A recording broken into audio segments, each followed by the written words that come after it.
It was a balmy January evening in 2019. The kind of night where the Florida air feels heavy with humidity and the faint scent of salt water lingers. Two women, laughing and snapping selfies over a plate of sizzling barbecue at a roadside diner. They seemed inseparable, like sisters, or the kind of best friends who shared secrets too dark to tell anyone else. But just hours later, fate would twist their story into something far more sinister.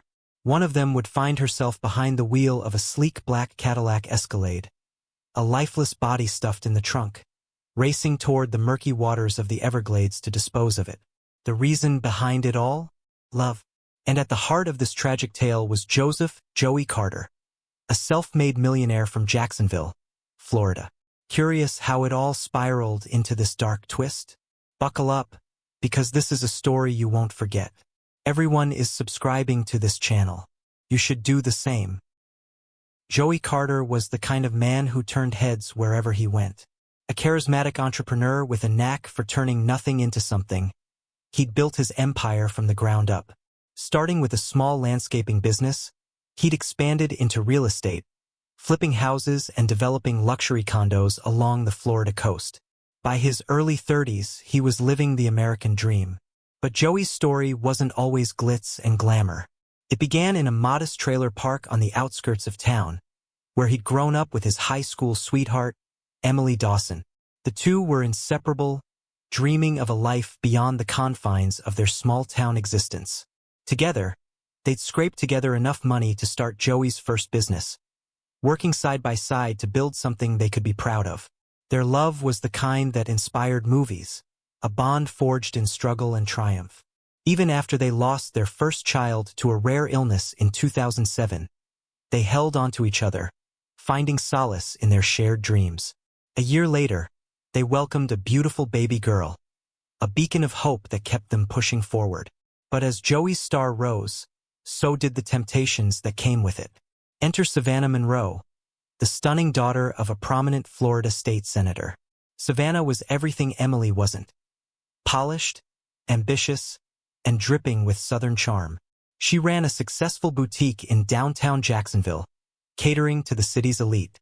When Joey met her at a charity gala, he was instantly smitten. Around the same time, Joey landed a lucrative government contract with the help of Savannah's father to develop affordable housing in underserved communities. The deal catapulted him into the Millionaires Club, and with Savannah by his side, he felt unstoppable. The life he'd built with Emily began to feel like a distant memory, a chapter he'd outgrown. In 2008, the same year his daughter was born, Joey married Savannah in a lavish ceremony at a historic plantation outside Tallahassee. The wedding made headlines, and Savannah quickly became the face of Joey's empire. Together, they built a life of luxury, raising two sons in their sprawling mansion and jet-setting to exotic destinations like the Bahamas and Costa Rica. Savannah, a devout Christian, made sure their home was filled with love, faith, and Southern hospitality. She and Joey shared a deep, unwavering love, one that was evident in the way they looked at each other, spoke in hushed, affectionate tones, and prioritized each other's happiness above all else. Joey, completely enamored with his wife, spared no expense to see her smile. Wanting to support her dreams, he purchased a charming boutique for her in St. Augustine, which she lovingly named Monroe's Magnolias. Their love was a grand, beautiful thing, one that only grew stronger with time. They traveled together often, exploring new places, walking hand in hand through cobblestone streets, and collecting memories like treasures. Whether it was sipping sweet tea on a Charleston porch, watching the sunset over the Grand Canyon, or strolling through the vibrant streets of Paris, every journey was a testament to their devotion. A year before Savannah's passing, Joey surprised her with a sleek black Cadillac Escalade, a perfect reflection of her glamorous and elegant lifestyle. It was more than just a vehicle. It was a symbol of his love, a reminder that she was cherished beyond measure, and a promise that, no matter where life took them, they would always be together in heart and spirit. Lily Harper was a young woman from a small, dusty town in the Florida Panhandle, where the pace of life was slow and opportunities were as scarce as rain in a drought. She had grown up in a modest home, the kind where the walls were thin and dreams felt even thinner. Her mother worked double shifts at a diner, and her father had left when she was just a child, leaving behind little more than a faded photograph and a stack of unpaid bills. But Lily was different. She had a fire in her belly, a determination to escape the confines of her small-town existence and make something of herself. When she turned 21, Lily packed a single suitcase, kissed her mother goodbye, and boarded a Greyhound bus bound for Jacksonville. The city, with its towering skyscrapers and bustling streets, felt like another world. But it wasn't long before reality set in. Life in the city was tough, and Lily quickly learned that dreams didn't pay the rent. She took whatever work she could find, waiting tables at a greasy spoon diner, cleaning offices in the dead of night, and even selling homemade candles at local markets. The hours were long, the pay was meager, and the work was backbreaking, but Lily was a fighter. She had grown up with nothing, and she was determined to claw her way to something better. One sweltering afternoon, while working at a car wash, Lily caught the eye of a man who would change her life forever. Joey Carter pulled up in a sleek black Mercedes-Benz, the kind of car that screams success. He watched as Lily scrubbed tires and wiped down windshields, her hands calloused but her spirit unbroken. There was something about her determination, the way she threw herself into her work with a quiet intensity, that struck a chord with him. After a few conversations, Joey offered her a job as a cashier at one of his hardware stores. It wasn't glamorous, but it was a step up from the car wash, and Lily jumped at the opportunity. She quickly proved herself to be a hard worker, and it wasn't long before she caught Joey's attention in more ways than one. What started as a simple act of kindness quickly turned into something more. Lily was captivated by Joey's charm, his confidence, and the life he provided for Savannah. She couldn't help but notice the way Savannah's Instagram was filled with photos of lavish vacations, designer clothes, and expensive cars. It was a life Lily had only ever dreamed of, and she began to crave it for herself. When Joey made his move, Lily didn't resist. Their affair was a whirlwind of passion and secrecy. Joey would sneak away to meet Lily at her tiny apartment in Riverside, where they'd spend hours lost in each other's company. He showered her with gifts, designer handbags, expensive jewelry, and envelopes stuffed with cash. For Lily, it felt like a fairy tale come to life. Joey didn't just give Lily money. He gave her a taste of the high life. He took her on weekend getaways to Miami, where they stayed in five-star hotels and dined at the city's most exclusive restaurants. They spent lazy afternoons lounging on the beach, sipping cocktails as the waves crashed against the shore. Lily had never experienced anything like it. One weekend, Joey surprised her with a trip to the Bahamas. They flew first class, and when they arrived, a private car was waiting to whisk them away to a luxury resort.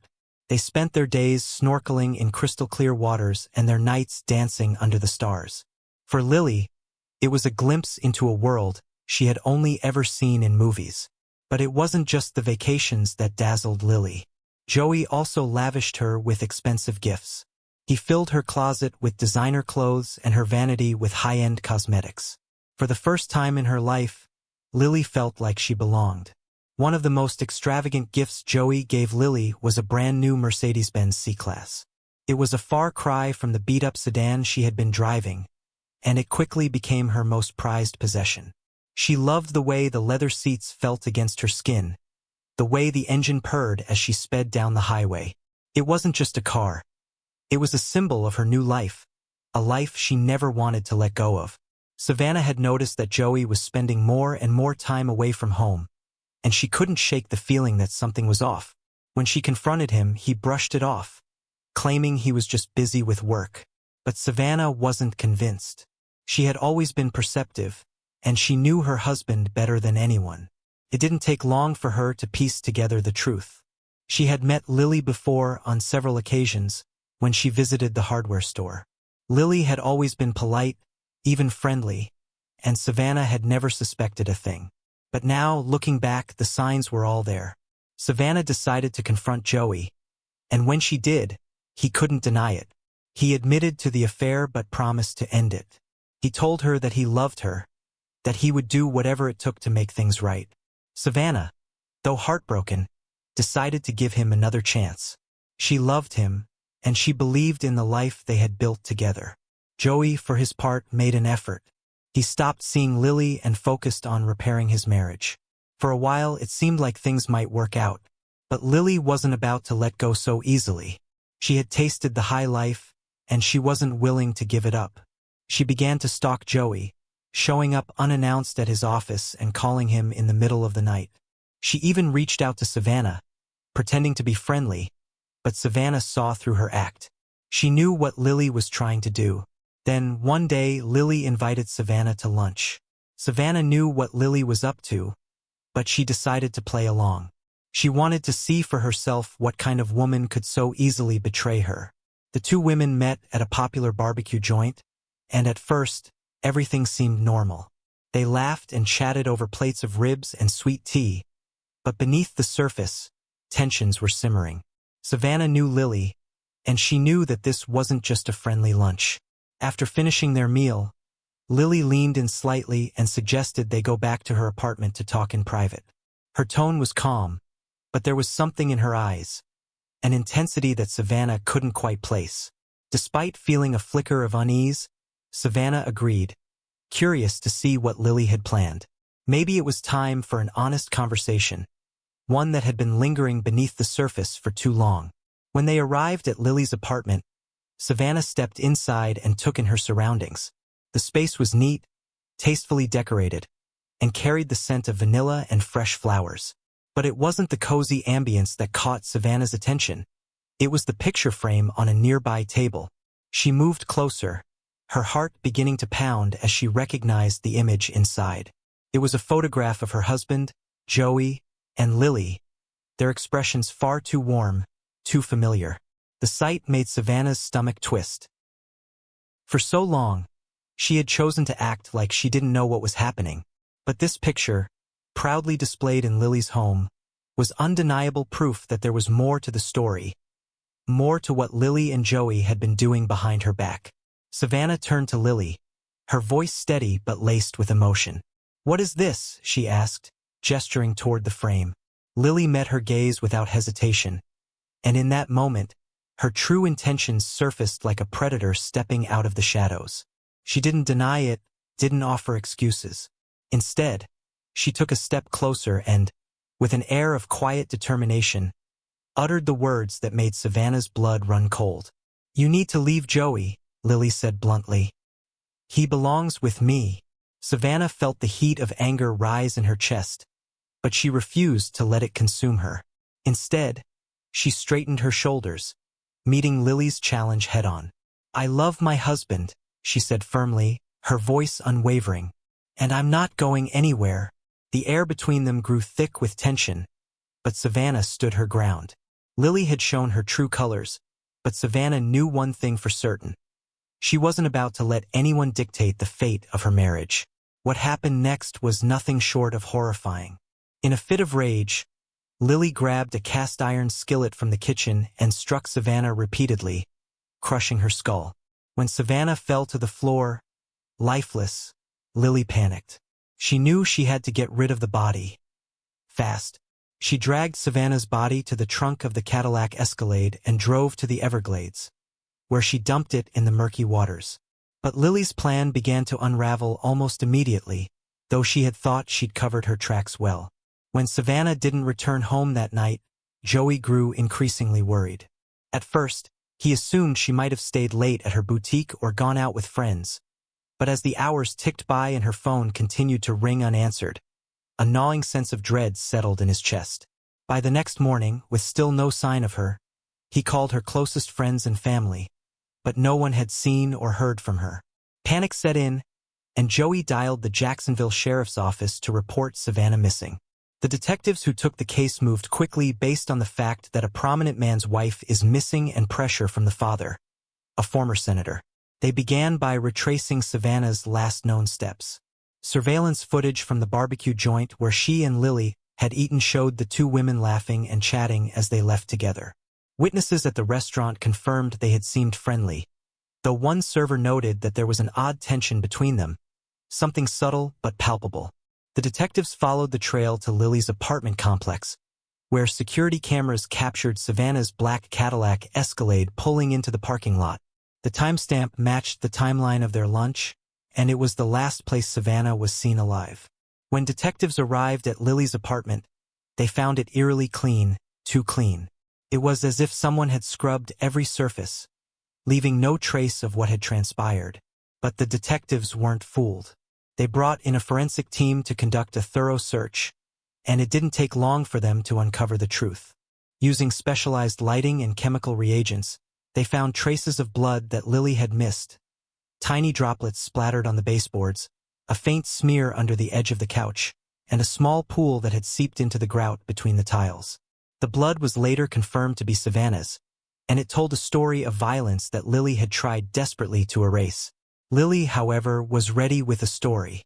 She claimed that Joey had shown up at her apartment in a rage, accusing Savannah of being controlling and suffocating.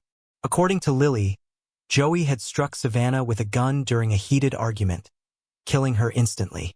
She tearfully insisted that Joey had then threatened her, forcing her to help dispose of the body.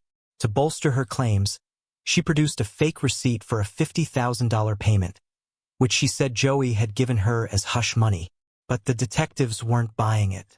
For one thing, Joey had a rock-solid alibi. Phone records and GPS data placed him at a business meeting in Orlando at the time of the murder, and multiple witnesses confirmed his presence there. Additionally, Lily's story was riddled with inconsistencies. The receipt she provided was quickly exposed as a forgery, and the forensic evidence placed her squarely at the scene of the crime. The blood spatter analysis matched the pattern to Lily's account of the attack, and her fingerprints were found on the skillet, the broken vase, and other items in the apartment. As the investigation deepened, detectives uncovered even more damning evidence. They found a series of text messages between Lily and Joey that revealed the extent of their affair, as well as Lily's growing obsession with him. In one message, Lily had written, "I can't keep living like this, Joey. I want to be with you, not just some secret." In another, she had threatened to expose their relationship if he didn't leave Savannah. The messages painted a picture of a woman who was increasingly desperate and unhinged, willing to do whatever it took to get what she wanted. Detectives also discovered that Lily had driven Savannah's Cadillac Escalade to the Everglades to dispose of the body. Security footage from the area near the dam showed the vehicle entering and leaving around the time Savannah's body was dumped. A dive team was dispatched to the location, and after hours of searching, they recovered Savannah's body from the murky waters. The discovery was a gut-wrenching moment for everyone involved, but it was the final piece of the puzzle the detectives needed to build their case against Lily. Despite her attempts to frame Joey, the evidence against her was overwhelming. The detectives' meticulous work left no room for doubt. Lily had acted alone, driven by jealousy and a desperate desire to hold onto the life she thought she deserved. Joey, though initially a suspect, was eventually cleared of all charges. The relief he felt was tempered by the crushing weight of guilt and grief. He had lost Savannah, the woman he loved, and he couldn't shake the feeling that his choices had played a role in her tragic death. In the end, Lily's greed and jealousy became her downfall, unraveling everything she had so desperately tried to hold on to. The lavish lifestyle, the admiration, the sense of control. One by one, they slipped through her fingers like sand. When the verdict was read, the courtroom was silent, heavy with the weight of what she had done. She was convicted of first-degree murder and sentenced to life in prison without the possibility of parole. As she stood in shackles, her once proud posture remained, but those who had known her best could see the truth beneath the surface. Her face was a mask of defiance, her chin lifted as if she still refused to accept the reality of her fate. Yet, in her eyes, there was something else: fear, regret, perhaps even the realization that everything she had schemed for had led her here, to this moment of irreversible loss. As the guards led her away, the world she had built and destroyed faded behind her. The boutique, the grand gestures, the carefully crafted image of perfection. It was all gone. There were no more whispered lies, no more second chances, no more control. She was alone, left to face the truth she had spent so long denying. And in the end, she had no one to blame but herself.